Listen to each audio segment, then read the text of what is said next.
The wise old man of Eldenwood. Deep within the heart of Eldenwood, where the trees whispered ancient secrets and the rivers hummed soft melodies, lived a wise old man named Elias. His hut, built of mossy stone and timber, was nestled beneath a great oak that had stood for centuries. Villagers from far and wide journeyed to seek his guidance, for it was said that Elias knew the answers to all questions, but only if one was prepared to hear the truth. One crisp autumn morning, a young man named Rowan arrived at the edge of the wood.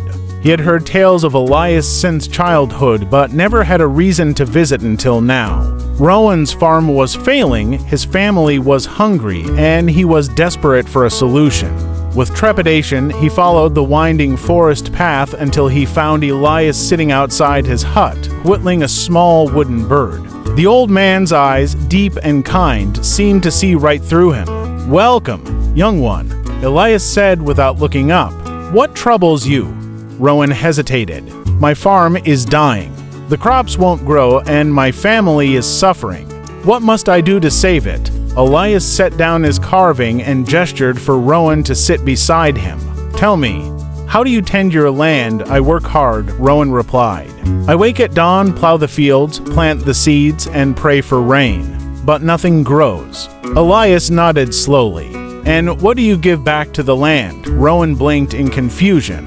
"Give back? I don't understand."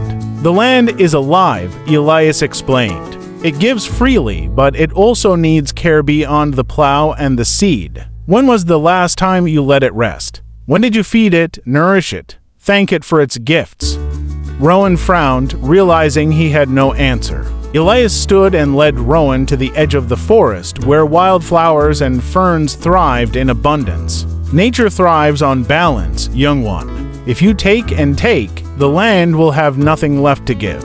Leave part of your field to rest, plant crops that replenish the soil, and give thanks to the earth each day. The land will hear you, and it will answer." Rowan returned home with Elias's words echoing in his mind. He followed the old man's advice, letting a portion of his fields lie fallow and using compost to enrich the soil.